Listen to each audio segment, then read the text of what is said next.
যেতেই চায় না।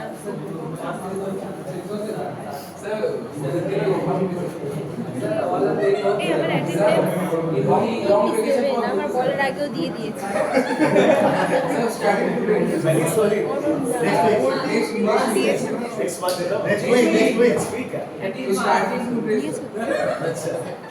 So what's the date? What's the date?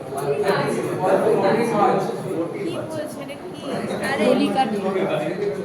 Holika day.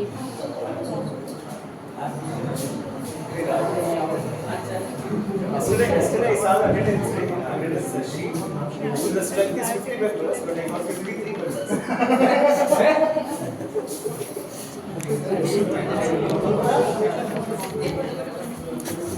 পড়া পড়া।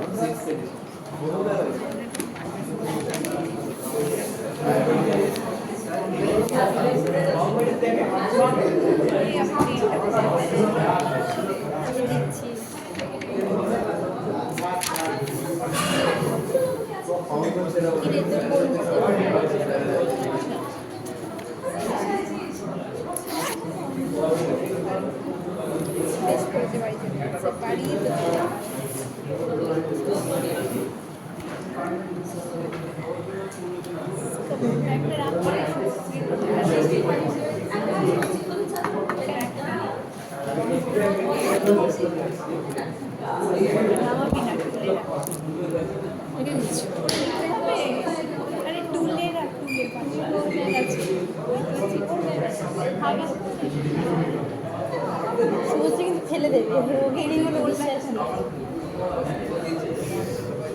তোর ব্যাগটা ধরে রাখ না আমার ব্যাগটা তুলে যাবে না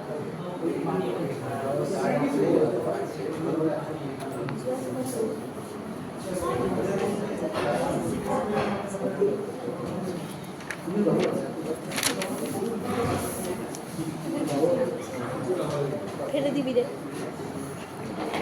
কোনো তুই ফেলবি না ফেললে খুব দুঃখ হচ্ছে কপালে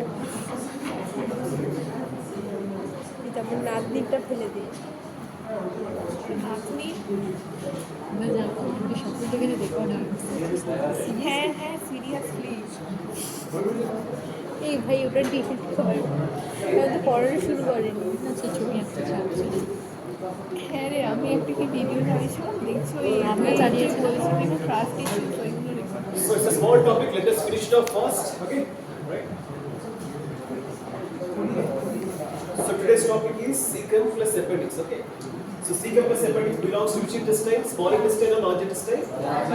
Large intestine. So what are the features of large intestine?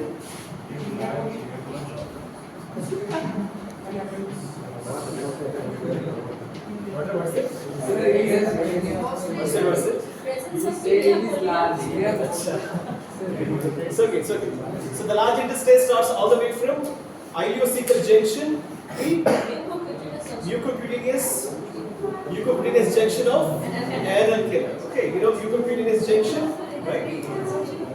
Come on, let's focus. Let's finish it up first. Okay. So all the way from ileocecal junction. Okay, the junction between the ileum and the cecum, it will start and it will go toward the colon. And then rectum and then followed by anal canal. Anal canal contains mucosal part and cutaneous part. Okay.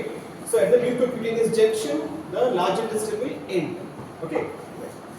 So what are the three features? Everybody knows that. What is that? Tinea, coli, and then saculations or castrations, and then followed by appendices.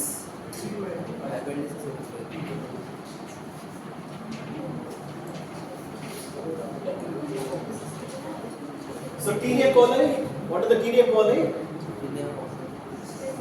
What are the tinea coli actually? What is that?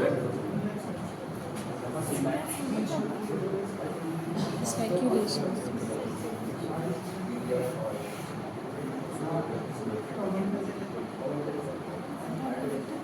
Appendix epiploid.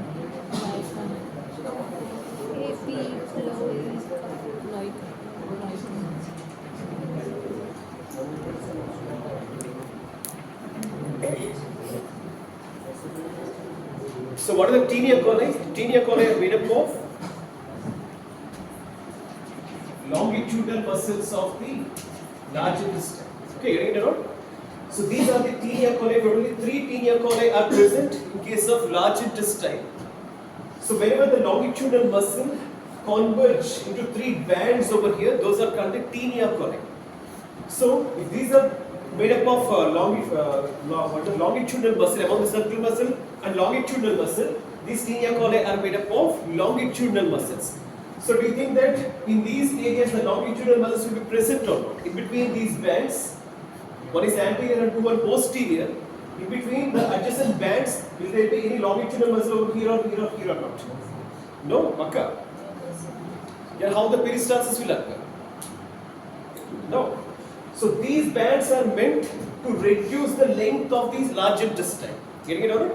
These bands are meant to reduce the length of the large intestine. Okay, that doesn't mean that the longitudinal muscles are absent over here. Longitudinal muscles are present over here also. But thin layer of longitudinal muscles will be present, but the tinea coli are thick bands over here. Getting it out? Right? So the large intestine will be very much long. That will be converged with the help of these saculations into shorter one over here. Okay, within the abdominal cavity. Okay. So the tinea coli are 3 in number. What are those? Tinea. It's study right. Orbitalis.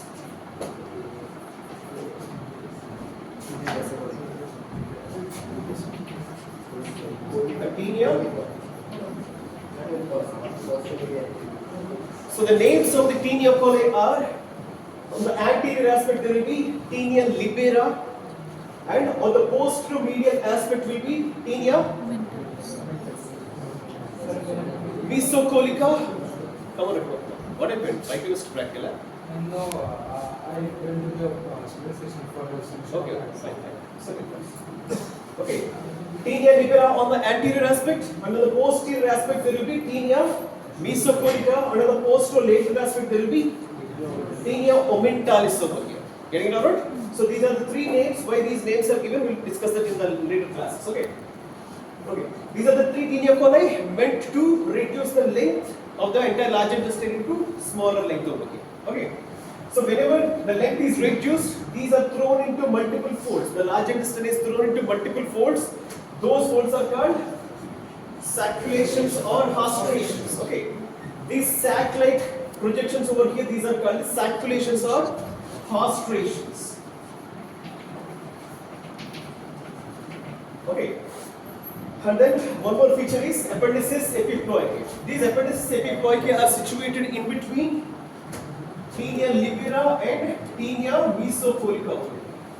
Okay, in between tinea mesocolica, tinea libera. Okay, these appendices epiploicae are folds of the peritoneum which is covering over here. Isn't it right? The ascending colon is retroperitoneum, so there will be peritoneum over here and over here also. Okay. So at this level, the appendices epiploicae are predominant. Getting it out? Predominant over the area between tinea libera and mesocolica. These appendices epiploicae are fat-filled sacs over here. No particular function is there for these. Okay, it is not written anything in the textbooks. What is the function of this? But these will be supporting the large intestine. Okay, and these will be acting like a cushion. Okay, to protect the entire large intestine. Getting it out? Supporting and cushioning effect over here. Got it? So these are the features of the large intestine. And one more thing, all these tinea coli will be converging at the level of base of the appendix over here. Why not the appendix doesn't have any saculations or tinea coli? Because appendix is a rudimentary structure and it doesn't have any saculations. Not needed also, because it is rudimentary, it doesn't have any proper function in the body. Getting it out? So there is no need of tinea coli within the appendix over here. Got it?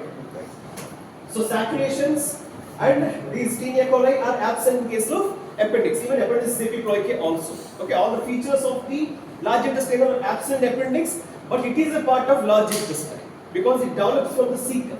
Okay, getting it over? because it is developing from the cecum as a terminal elongation, it is considered as the appendix is also considered as the large intestine, not the small intestine. Even if it is looking small, it is not small intestine, it is large intestine. Okay. Got it?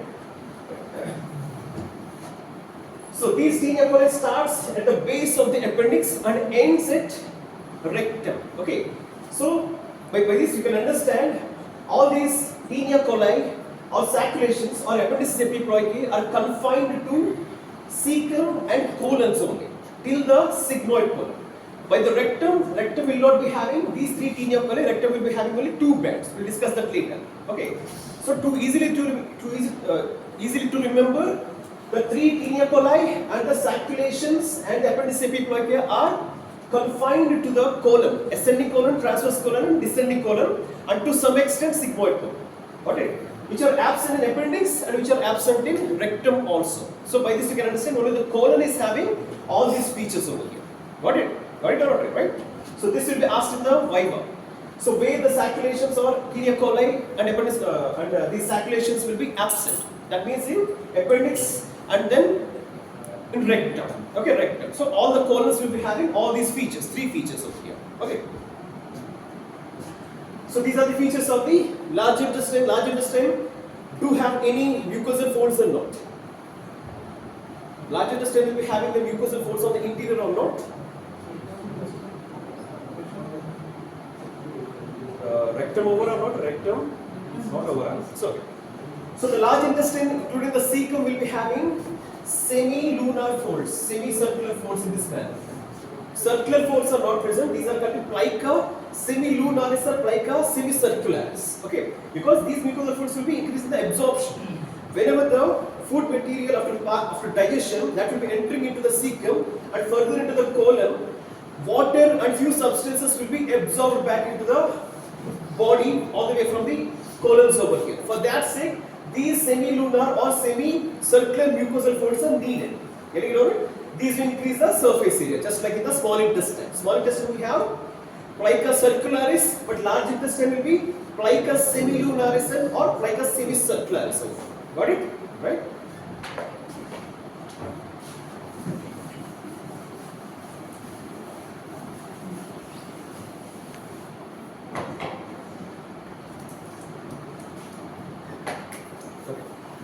So now one of the part of the large intestine is cecum. Cecum is a sac-like structure. Cecum is a sac over here, okay, which is a distended portion compared to the rest of the areas of the colon over here. Okay, like a sac. Okay, so this sac is situated in the right iliac fossa in a triangular area over here. Okay, this triangular area is formed by below by means of the inguinal ligament over here. And over here towards the medial aspect there will be right lateral plane and then one more horizontal line by means of horizontal plane by means of transtubercular plane. Transtubercular plane passing through the tubercles of the iliac crest, and then this is the inguinal ligament and this is the right lateral plane which is cutting the which point, right? Midpoint of the inguinal ligament or Midpoint. mid-inguinal point?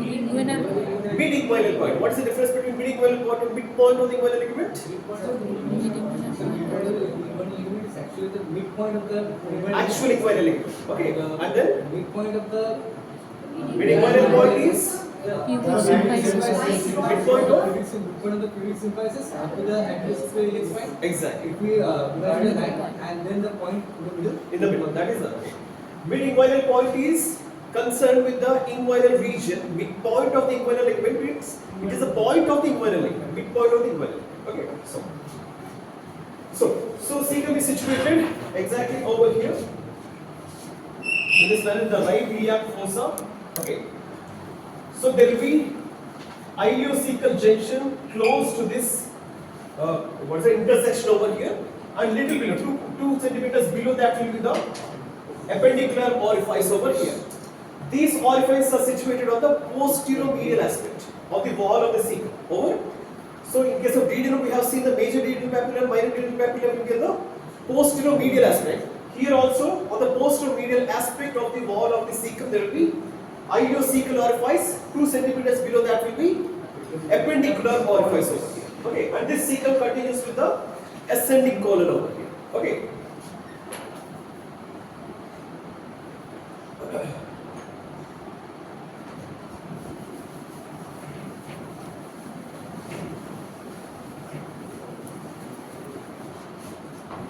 in the textbook it is given different sorts of cecum. What is that? Right?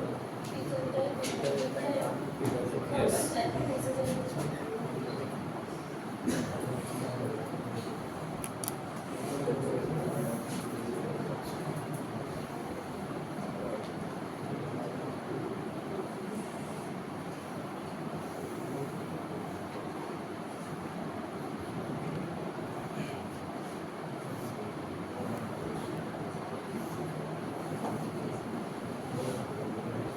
So this is a cecum, above is a cecum and below is the appendix over here.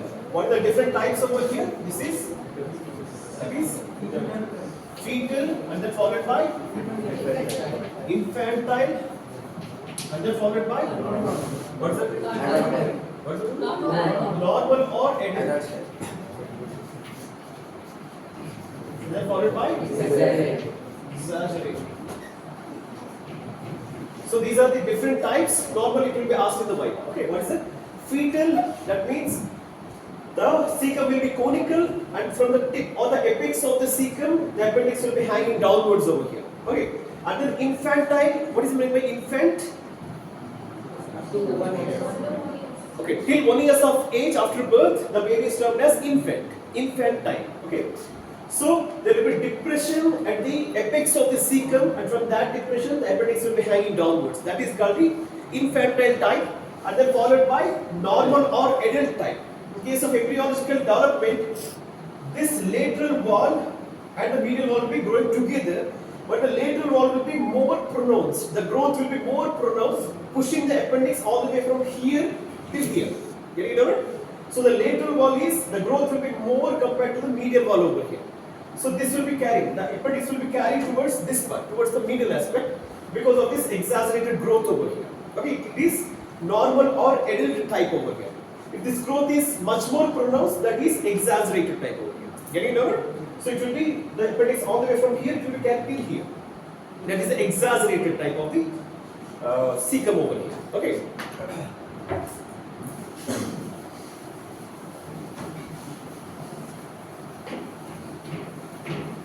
So what is the function of the cecum? What is the function of the cecum? What is the function of the cecum?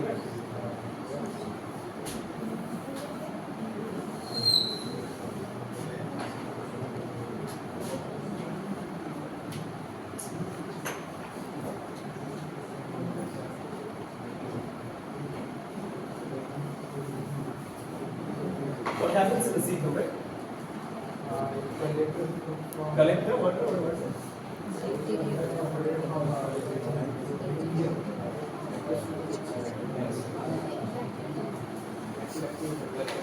Bacteria. Bacteria.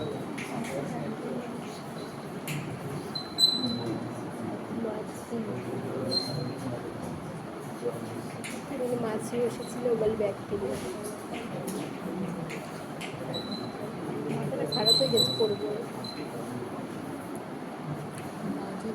So there are two orifices over here. One is the ileocecal orifice and one is the appendicular orifice over here. Ileocecal orifice will be lying close to the, what is it? Junction between the cecum and the ascending colon. Okay, okay. So in between the junction between the cecum and ascending colon, this opening, nothing but the ileocecal orifice will be situated over here. 2 centimeters below this orifice will be appendicular orifice. Okay. So how this orifice is made? It is made up of a mucosal fold. What is it? The mucosa which is lining the cecum and of course the ileum which is entering into it, that will undergo duplication, reduplication. That means there will be the exaggerated fold of the mucosal fold over here. Getting it out? Normally mucosal folds will be like semicircular and everything over here. There will be exaggerated growth of this mucosal fold over here which is called a reduplication. Okay, so this mucosal fold will be forming this opening over here. Okay, so this fold, the upper fold is horizontal and lower fold is semilunar or semicircular, whatever it might. Okay, whenever it is ending, this opening, whenever it is ending on either side with a projection of prolongation over here, these prolongations are termed as frenula. Okay, frenulum or frenula. Okay, so these extensions of these mucosal folds are called as frenula. Okay, this is the orifice, and these two folds of the mucosa is nothing but the frenula over here. Even this horizontal fold and this semilunar fold is also made up of mucosal fold over here. Got it or not? So this mucosal fold is lined by which epithelium? This mucosal fold is lined by which epithelium? If the mucosal fold is in this manner, for example, the mucosal fold is in this manner, or if you take this part, this horizontal part, for example, in a sagittal section over here. Okay. So this mucosa is lined by which epithelium? Columnar epithelium. Okay. This everything is lined by columnar epithelium, partly from the ileum over here, partly from the caecum over here. Is it not? So this mucosal fold is a part of ileum on this side and caecum on this side. So what is the difference of the epithelium over here? The villi will be present in case of ileum, the villi will be absent in case of caecum. The large intestine doesn't have any villi over here. You know, large intestine doesn't have any villi. Okay, that is the difference between the epithelium of the mucosal fold over here. Getting it over here? So it contains two different sorts of appearances of the epithelium over here. From the ileum there will be villi, from the caecum there will be absence of villi over here. That is the only difference over this mucosal fold over here. Right or not? So coming to the appendicular orifice, it is circular and it will be having a fold of mucosa over here, that is termed as valve of Gerlach. That is termed as valve of Gerlach over here. Okay. So this valve doesn't have any proper function over here. It's just a fold of the mucosa or the appendix over here. Get it down? It may present or may not present. This valve of Gerlach, which is a mucosal fold, is temporary. It's not like a permanent fold over here. So this valve of Gerlach may be present or may not be present. It doesn't have any proper clinical significance or any other significance. Okay. But you are supposed to remember this as the valve of Gerlach over here. Okay.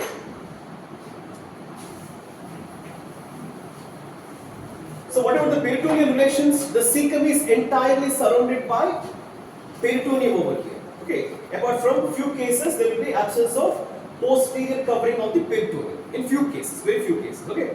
But caecum is covered by peritoneum. How this can happen? How this can happen? Because ascending colon is retroperitoneal and descending colon is also retroperitoneal.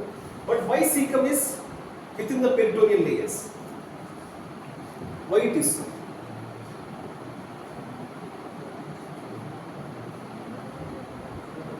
Peritoneum over, no? Two classes of peritoneum are taken by Molai sir, right? What?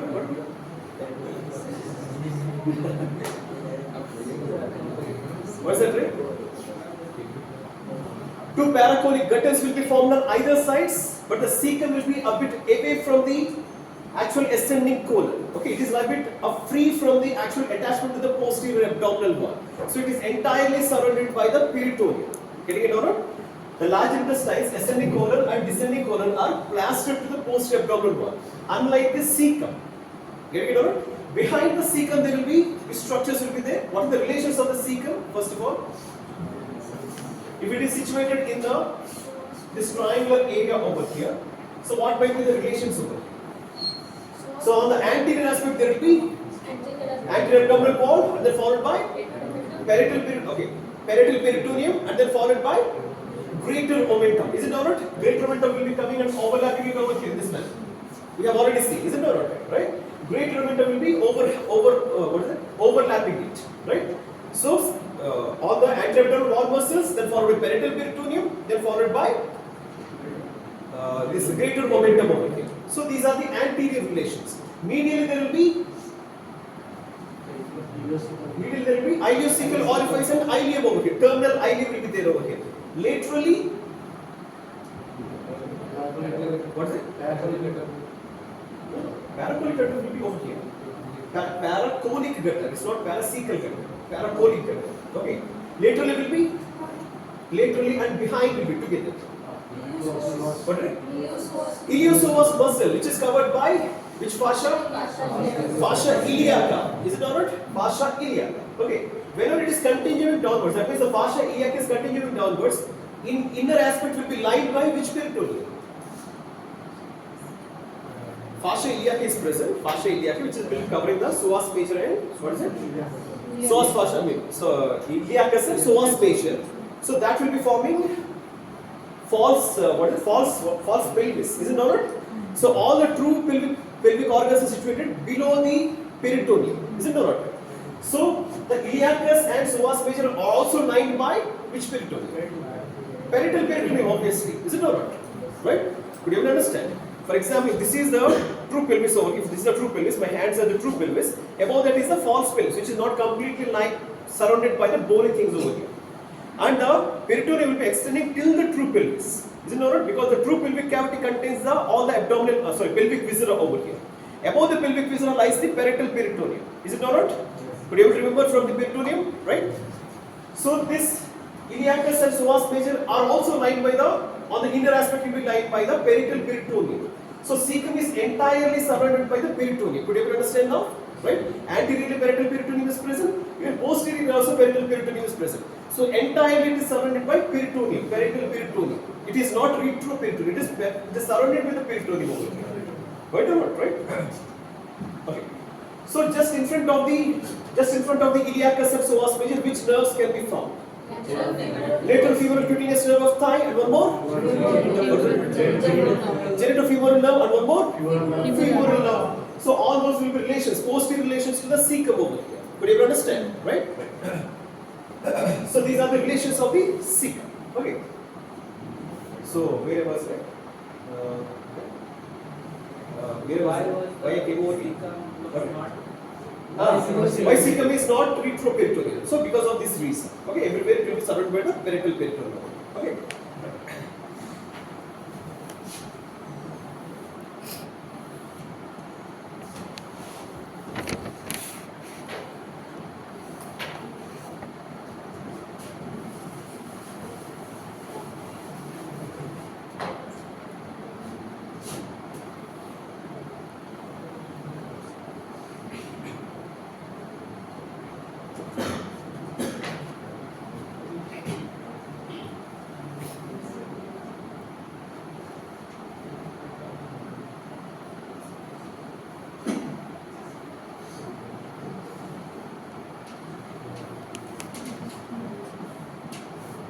Whenever the mesentery and the parietal peritoneum are encircling the cecum and the ileum, there will be a fold in between the lower aspect of the ileum and the cecum over here, towards the medial aspect over here. So this fold of peritoneum over here is termed as inferior ileocecal fold.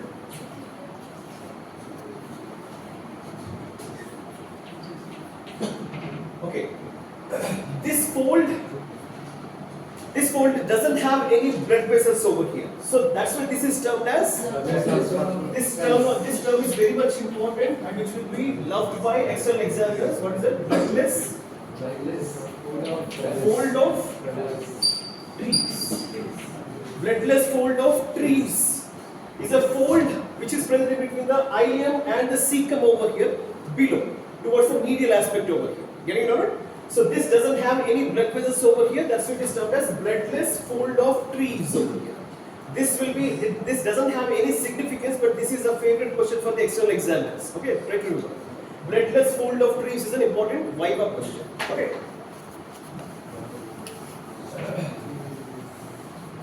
And then now, what's the blood supply of cecum? What is the blood supply of cecum? What?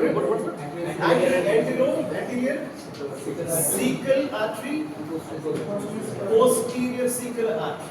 Okay, which are the branches of what is ileocholic artery? We have already seen all these things during dissection and everything, right? Right. Anterior cecal artery will be going in front of the cecum, and posterior cecal artery will be going behind the cecum. Posterior cecal artery will be anastomosing with an artery. What is that? Appendicular artery. Okay. Anterior cecal artery will be supplying the anterior aspect of the cecum. Posterior cecal artery will be supplying the posterior aspect of the cecum. But the posterior cecal artery will be anastomosic with the appendicular artery by way of an ascending branch over here. Okay, this is important. Okay. So now the important thing we will discuss with this. So then venous drainage by means of obviously anterior and posterior cecal veins ultimately draining into superior mesenteric vein ultimately draining into portal vein. Okay, so this entirely belongs to the portal system, right? Portal system. Okay. So if there is a block in the superior mesenteric artery, for example, there is a block in the superior mesenteric artery because of the thrombus or embolus. What is the difference between thrombus and embolus? Thrombus.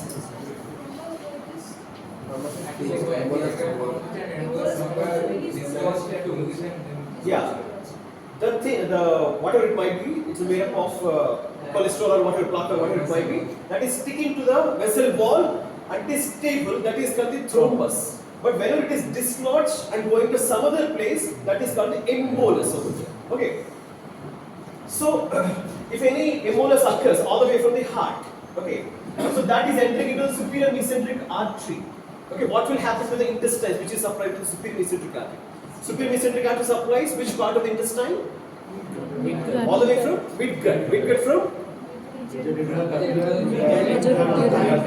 Second part of the duodenum, all the way from apple of Wheaton till the junction between right two-third, junction of right two-third and one-third of the transverse colon. The entire midgut will not be getting blood supply from the superior mesenteric artery. So the entire midgut will become ischemic over here. That further undergoes necrosis. Getting it on? So that is the problem which happens with the superior mesenteric artery, embolism or thrombosis over here. Right or not? Right?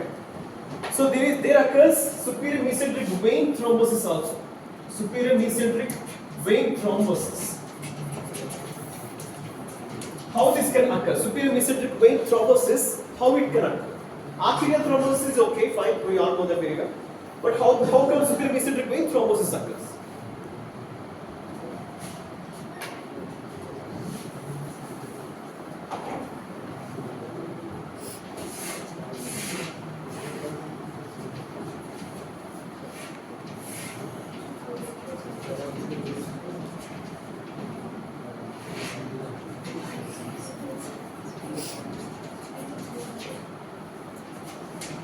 Okay.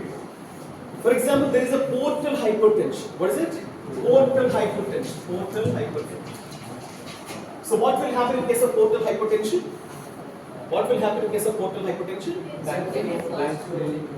There will be backup pressure in the venous channels over here. Is it not? Normally the veins will be draining the blood all the way from here to here into the portal vein and into the liver.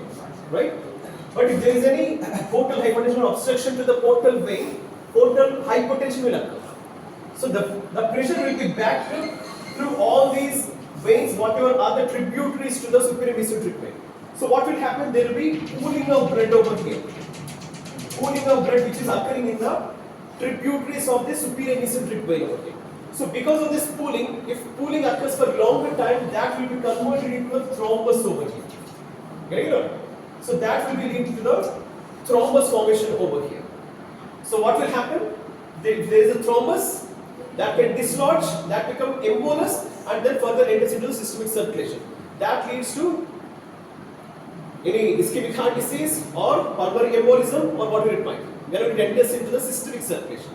So that is a problem if there is a portal hypertension. Portal hypertension, if it occurs, there will be ascites in the abdominal cavity, there will be splenic enlargement over here which is called the splenomegaly, or esophageal varices will occur, that leads to hematemesis. Okay, hematemesis means bloody vomiting over here. Okay, or there will be thrombus formation within the superior mesenteric vein over here. Getting it? So that leads to entry into the systemic circulation later on. Got it? Right?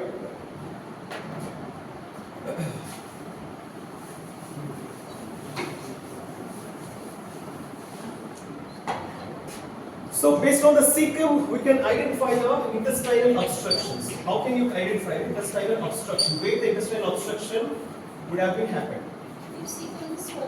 If caecum is distended, then that indicates large gut obstruction. Large gut if the caecum is distended. If it is not distended and empty, that is small gut. Why it is so?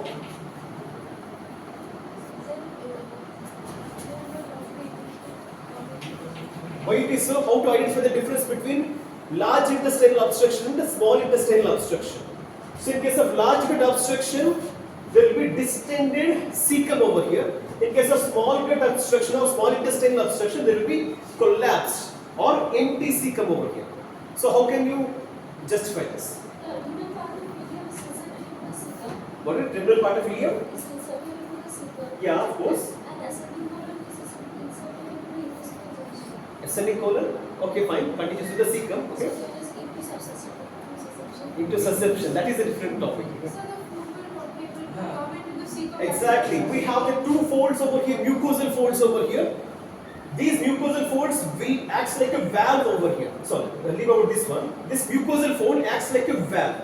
That means whatever the food material is entering into the cecum will not be reverted back or regurgitated back into the ileum over here because of these mucosal folds. Okay.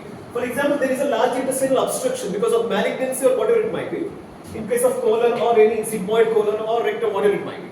So all the fecal matter which is formed over here will not be escaping out.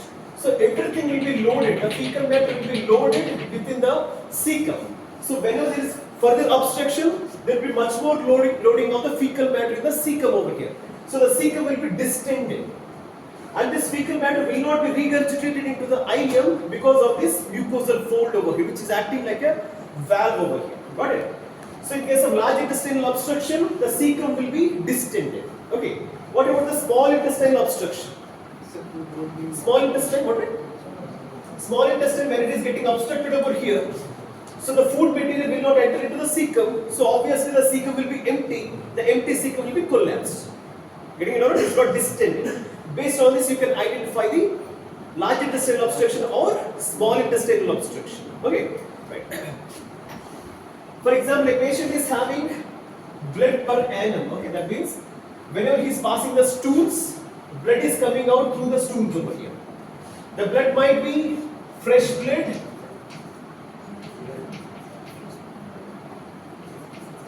or one more thing, anything you know? Yeah, what's that called? Exactly. Whenever the patient is passing motion, he is getting fresh blood out of the anal canal or melena. Melena means dark colored, coffee brown colored or blackish colored blood over here. Getting it out? Normally stool will be yellowish or little brownish in color. But in these cases, fresh blood, you have seen the fresh blood, or melena means purely black colored or coffee brown in color, stools will be coming out over here. How can you identify the different ulcers within the intestine based on the color of the blood over here within the stools? For example, if there is a gastric ulcer, or for example there is a duodenal ulcer, both will be leaking the blood into the stools eventually.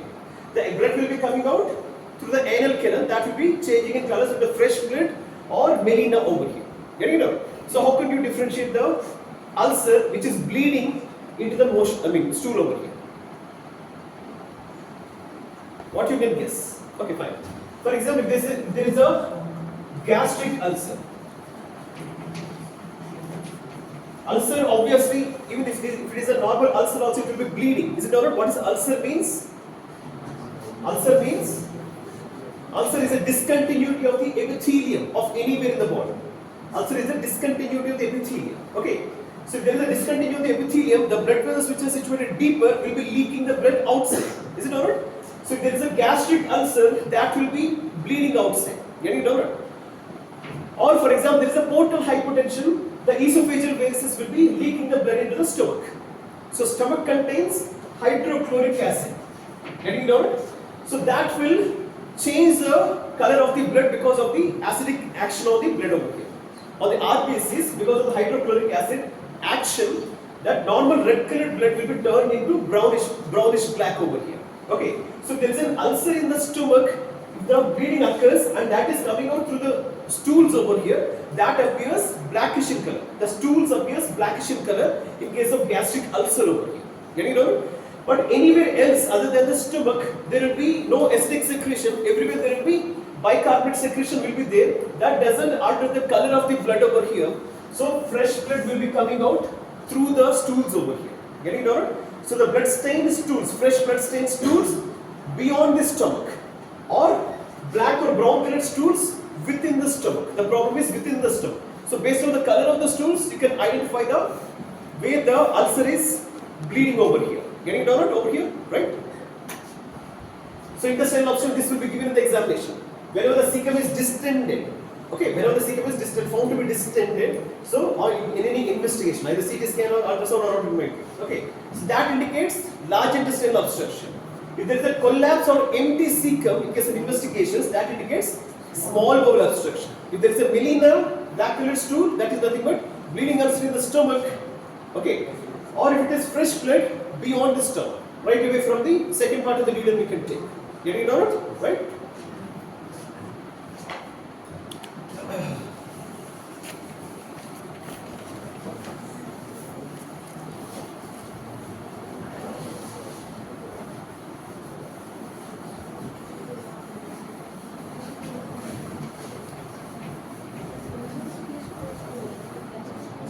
So for example, if the cecum is distended, the patient will be having pain or not? Yes, sir. Yes, sir. Why pain, right? Sir, Okay, why there will be pain? Whenever the cecum is distended or any intestine, if it is distended, why the patient will feel the pain? Alright? Other than obstruction, we will discuss that obstruction part later. Without any obstruction, okay, if there is an obstruction, there is a distension of the bowel over here, nothing but the cecum. Why the patient feels the pain whenever it is distended? It is covered by the peritoneum, so this peritoneum is nothing but visceral peritoneum. Visceral peritoneum is supplied by sympathetic nerves which carries the pain sensation. But parietal peritoneum is supplied by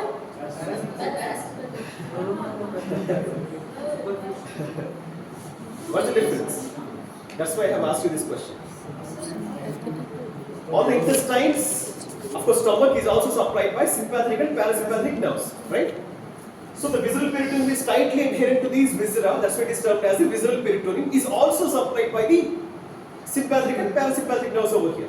But whenever it is coming to the parietal peritoneum means lining the parietes. Parietes means the wall of the abdomen over here. Wall of the abdomen. Why not? If, for example, if one of your friend gives you the abdomen, will you get pain or not? So how do you feel the pain?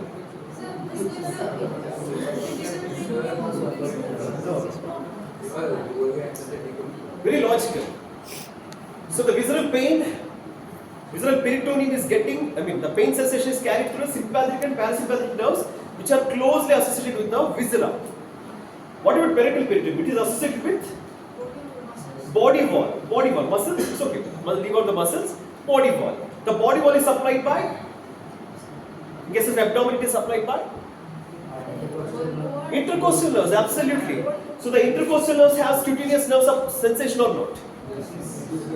The somatic nerves are coming all the way from the spinal cord, from T11, from T1 to T12 in case of thorax and abdomen. Those are coming in front and forming the dermatomes. Isn't it alright? So how the cutaneous nerves will be piercing outside? The thoracic nerves, lower 6 thoracic nerves will be supplying the abdomen. Isn't it alright? Isn't it alright? Right? So the nerves will be passing in between which plane, in between which two muscles? Transverse abdominis and internal oblique. So they will be piercing the internal oblique and external oblique, and that will be supplying the lateral aspect of the abdomen. And they will be coming in front, and that will be forming the anterior cutaneous branches and piercing the aponeurosis over here and supplies the anterior aspect of the abdomen. So abdominal skin and the muscles and even the parietal peritoneum is also supplied by somatic nerves, nothing but the intercostal nerves over here. So the intercostal nerves will be carrying the pain sensation all the way from the parietal peritoneum. Getting it or not? Right? For example, if there is a leak of the cecum, for example, if the cecum has expanded or distended, So to some extent it will expand, and further it will perforate. So if the perforated thing enters into the peritoneum, that will little irritate the parietal peritoneum over here, not the visceral peritoneum. Visceral peritoneum already got distended and got pain over here, but the parietal peritoneum, because of this leaked fecal matter over here, will get inflamed over here. So that pain will be carried through the somatic nerves, not through the autonomic nervous system. Getting it or not? So the parietal peritoneum is concerned with which nerves? Parietal peritoneum by means of somatic nerves. Somatic nerves, nothing but the intercostal nerves in case of abdomen. Okay.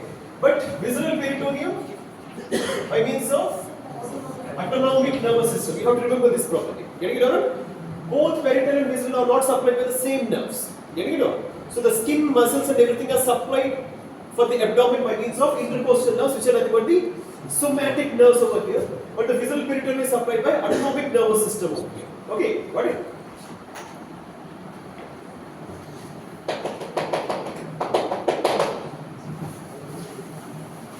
So if there is any obstruction over the large intestine or small intestine, there will be pain within the wall of the intestine. How that will occur?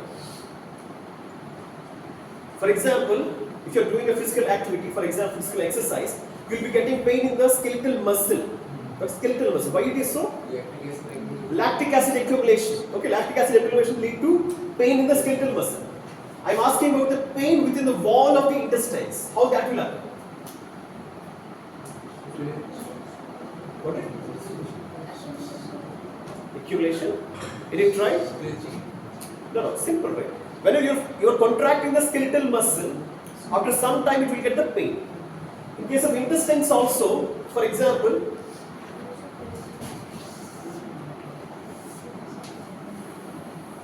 okay, ureter or any small intestine, for example, okay, these will be having skeletal muscles or smooth muscles? Smooth muscles, okay. For example, there is a stone in the ureter over here, or there is a small intestinal obstruction over here. What will happen? What the body does normally over here? Which nervous system will get activated more over here? Autonomic nervous system. So for example, there is a ureteric stone over here or small intestinal obstruction. So what the body does, it will activate the parasympathetic nervous. Exactly. So that is what. So there is an obstruction, there will be dilatation. So what the body does over here, it will try to push it outwards because it is a foreign body sort of entity over here. Okay, the stone is a foreign body sort of. The body will be trying to evacuate it outside. So the parasympathetic nervous system will be activated rather than the sympathetic nervous system. So whenever the parasympathetic nervous system is activated and active continuously, there will be continuous contraction of the smooth muscles. Because of this persistent contraction of the smooth muscles, there will be pain over here. Getting it on? When the muscles are continuously contracting over here, that will lead to pain, which again will be carried by the sympathetic nervous system over here. Getting it or not? This pain is called the colicky pain. What is it? Colicky pain. Getting it or not? So initially, if a patient is having any renal stone or any intestinal obstruction, initially the patient will be having pain because of the activity of the parasympathetic nervous system and because of the persistent contraction of the smooth muscles over here. That leads to pain in the intestine or in the ureters. Okay, in other areas also, we'll see that later. So that will be carried by the sympathetic nervous system, but this colicky pain is dull aching over here. But whatever the somatic nervous system which is carried from the parietal because of the leak of the intestinal contents into the parietal peritoneum, that leads to parietal peritonitis. That will be extensive pain. That means the pain will be more. Getting it out? This is dull aching pain over here. That pain will be more intensified. But don't everybody, right?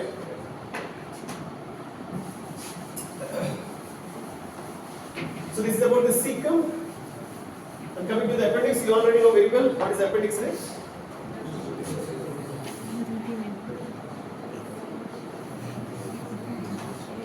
Appendix is a rudimentary organ. It is just like a large intestine which has the lumen and lined by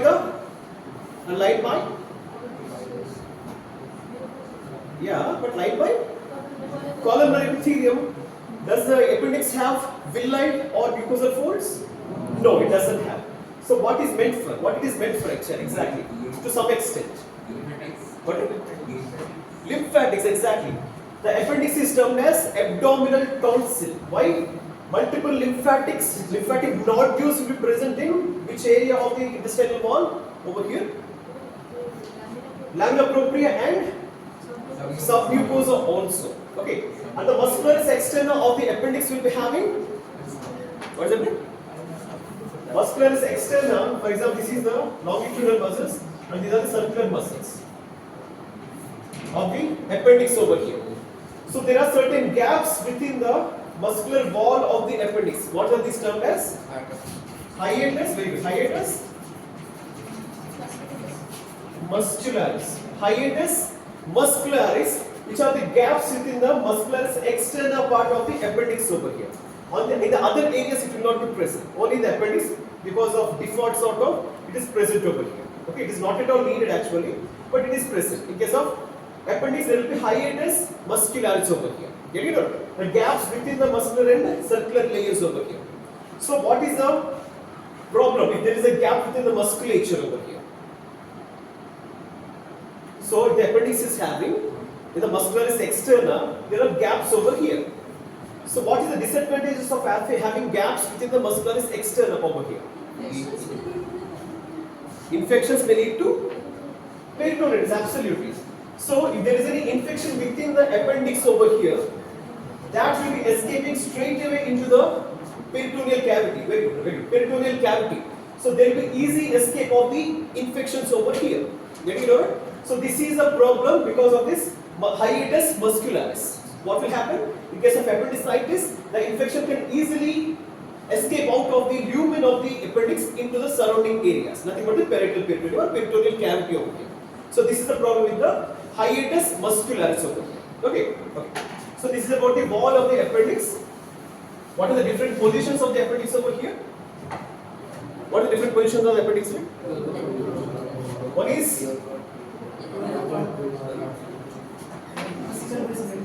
what is that? What is that?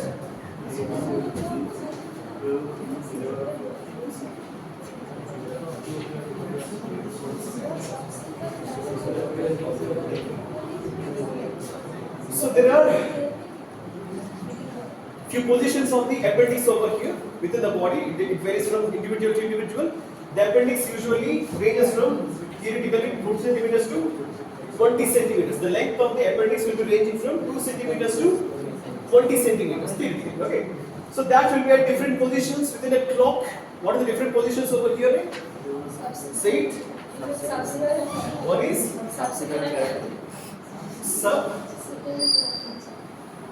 subsequent. One is a subsequent type. It will be facing 11 o'clock position over here. Okay, and then another one is retrocecal. The retrocecal behind the cecal, that will be facing vertically towards the 12 o'clock position, and then splenic type. Splenic type will be 2 o'clock in position. That will be pre-cecal or post-cecal over here. That is 2 o'clock position of the appendix over here. What are the other positions? What are promontory type. Excellent, exactly. So this is the 3 o'clock position of the appendix, nothing but the promontory, because sacral promontory will be present over here. Get it out? Sacral promontory. Could you imagine or not, right? Could you imagine or not? Right? So subcecal means it will be going below the cecum over here and will be facing towards the 11 o'clock position over here, towards the right side. Okay, this is the cecum. The appendix will be facing in this manner. This is the abdominal, lateral abdominal wall over here. This is the midline over here. This is the midline and this is the umbilicus over here. Getting it over? And then followed by, this is the retrocecal and paracolic over here. Retrocecal and parallel to the ascending colon, and behind the cecum, that will be facing towards the 12 o'clock position over here. Okay. This is the most commonest position of the appendix is retrocecal and paracolic over here. Most common. It will be asked. Okay. And then followed by, okay. We'll see that. And then followed by 2 o'clock position, that is nothing but Splenic type. So, no, splenic type is 3 o'clock. 2 o'clock is? 2 o'clock is splenic type. Okay. 2 o'clock is splenic type, which is pre-iliac, pre-ileal or post-ileal overcut. Okay. And then followed by splenic promontory type, that is facing towards the 3 o'clock position over here. Getting it over? So far, 11, 12, second, 2 o'clock and 3 o'clock position, and then followed by pelvic type, which is facing towards the pelvic cavity over here. That is nothing but 4 o'clock position over here. Getting it over? All these are different types. Totally how many types is it? What? Meeting point. What was below? Meeting point. Ectopic. Okay. So these are the different positions of the appendix which are facing this clockwise things over here. Understood or not? Among them, which is the commonest? Retrocecal, and then second commonest will be pelvic type. Second commonest will be pelvic type. These two things will be asked in the examination. Okay, you are supposed to know different positions of the appendix which are attached to the cecum over here. Okay, so at least you are supposed to remember at least 3 or 4 positions over here. Okay, so there is an ectopic type of appendix. What is ectopic means? Ectopic means what? Abnormal position. Not in the normal position, there will be abnormal position. Theoretically, what are those?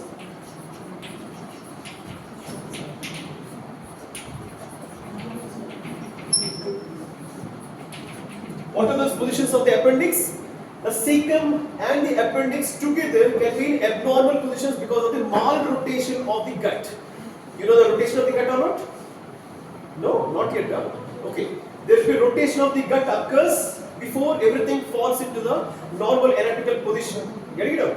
So if there is any malrotation, false rotation of the gut occurs, then the position of the cecum and appendix will change its position.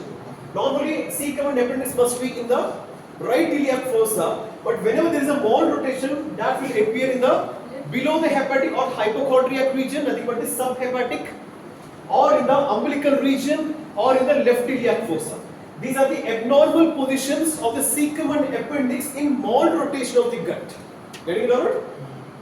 Because of malrotation of the gut, there will be abnormal position of the cecum and appendix in the subhepatic region, below the liver, or in the umbilical region, or in the left iliac fossa. These are all the abnormal positions of the cecum and appendix over here.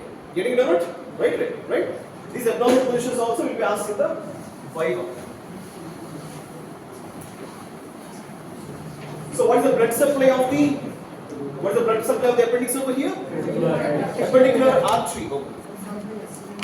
What is it?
কিছুই পড়েনি বলে পাগল হয়ে গেছে।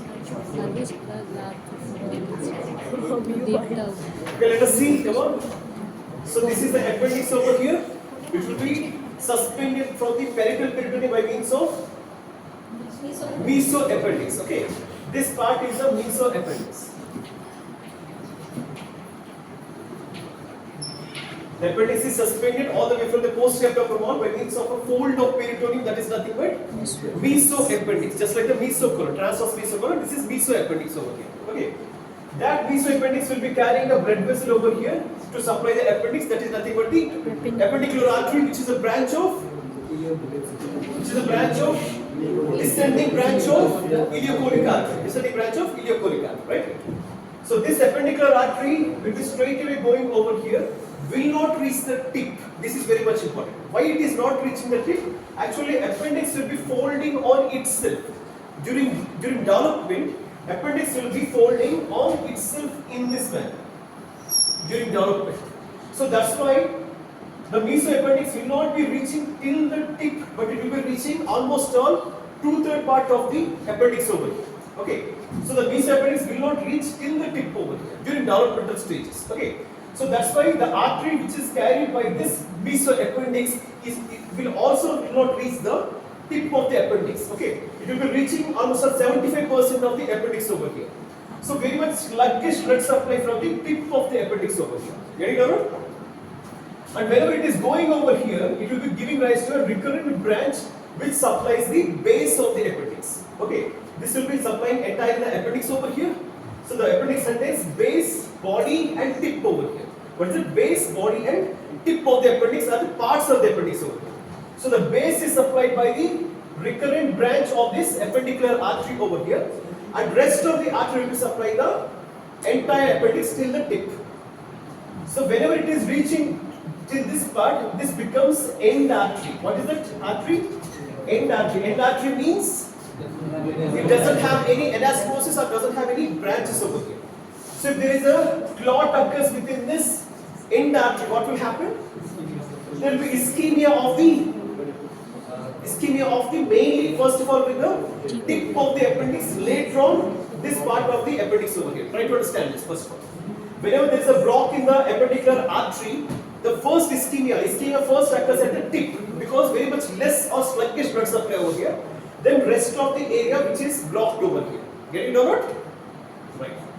So how this block of this appendicular artery occurs in case of appendix? In case of appendix will also be having a lumen over here. So some sort of fecal matter can enter. Chance of entry of the fecal matter into the lumen of the appendix is present. Is it or not? Whenever it is connected with the caecum, the fecal matter will be formed within the caecum. So chance of entry of the fecal matter into the lumen of the appendix are high in certain individuals. Okay.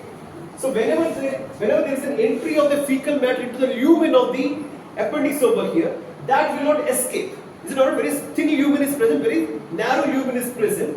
Whatever the fecal matter entered over here will not enter into the caecum over here.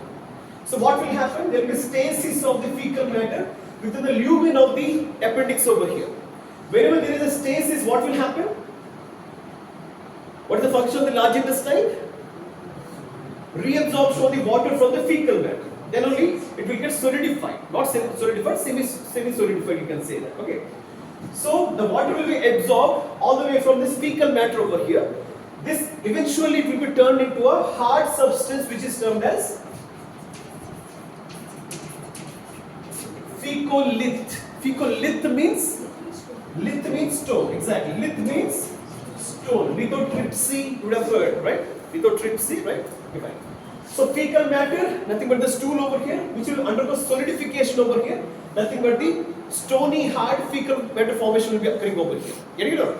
So whenever it has entered into the lumen, the absorption of water will occur and water will be lost in this fecal matter over here. So that will be solidified eventually. Slowly it will be solidified. So that solidified fecal matter within the appendicular lumen is termed as fecolith. So whenever there is a stasis or fecolith presence over here, what will happen? It is like a foreign body within the intestines over here. So whenever there is a foreign body, obviously there will be inflammation or fighting against the pathogen over here. Now fecolith is a pathogen. We can't store the fecal matter within the body. Is it or not? It will be evacuated outside, obviously. So inflammation occurs over here. Because of this inflammation at this level, the inflammation will be blocking this artery because of this swelling over here. Getting it or not? So this fecolith will be creating the inflammation over here. That inflammation in turn will be pressing over the appendicular artery. That will block the artery over here. So and eventually this part of the appendix will be lacking the blood supply. That leads to, first of all, ischemia of the tip and then followed by the rest of the bloodless area over here. Okay.